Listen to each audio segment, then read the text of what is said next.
C'est le moment d'ouvrir notre fenêtre sur l'outre-mer, Damien. Oui, grâce à vous, Laurence Théatin. Rebonjour. En Outre-mer, les conséquences de la guerre en Ukraine se font déjà durement ressentir dans le quotidien des populations. Et donc, la crainte des pénuries est déjà une réalité. C'est ce qu'on peut dire, Laurence ? Oui, de façon générale, il y a une pénurie des produits alimentaires comme les œufs en Polynésie, l'huile qui est déjà rationnée pour les restaurateurs à La Réunion. Je vous propose d'écouter ces témoignages en Martinique et à La Réunion. Tout ce qui était nems aux crevettes, raviolis frits aux crevettes et les nems aux légumes. Donc là, il y a une rupture de stock totale.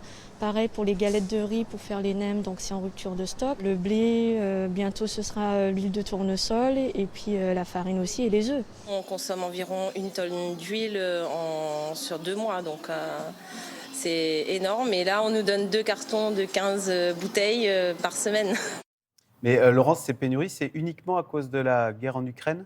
Alors, la guerre a aggravé la situation. Cela a commencé il y a 1 an à cause des mauvaises récoltes dues aux mauvaises conditions climatiques. Résultat, eh bien, il y a eu une spéculation envolée des prix des matières premières et donc des produits comme la farine, les œufs. Eh bien, résultat, les distributeurs ont fait le choix de ne plus importer certains produits devenus trop chers pour les clients. Et alors, dans le secteur du BTP, donc bâtiment travaux publics, également pénurie ?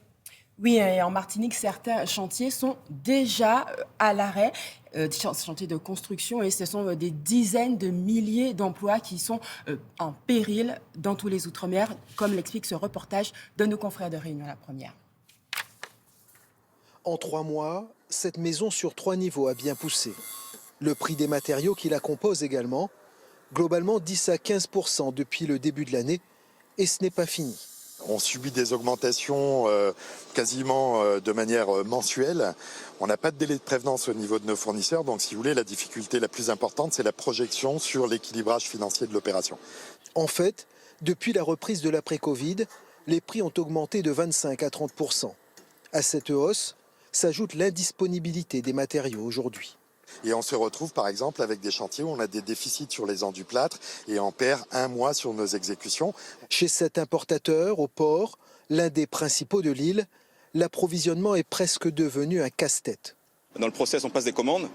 Le fournisseur, quand il peut, il nous met le produit à disposition.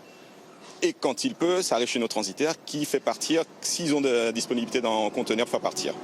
Ensuite, on a le temps d'acheminement jusqu'à La Réunion. Ça, aujourd'hui, il a changé, il a passé de 21 jours à l'époque, enfin il y a 2 ans. Aujourd'hui, on est entre 40 et 50 jours dans les meilleurs des cas. Car les bateaux évitent notamment l'escale Réunion pour décharger plus rapidement dans d'autres ports comme à Maurice. Des prix en hausse, des marges en baisse, une situation qui ne devrait pas aller en s'améliorant. Les prix qui augmentent, c'est une réalité, on le sait tous. On le contrôle pour pas qu'il y ait d'abus, on y travaille, mais encore une fois dans un marché libre.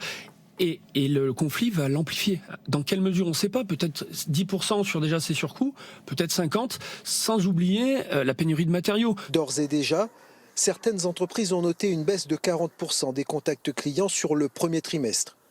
Le BTP et ses 15 000 emplois risquent dans les mois à venir de connaître de gros trous d'air. Merci beaucoup, Laurence. On espère évidemment que ces pénuries vont se résorber dans les mois à venir. En tout cas, merci pour cet éclairage. Merci beaucoup.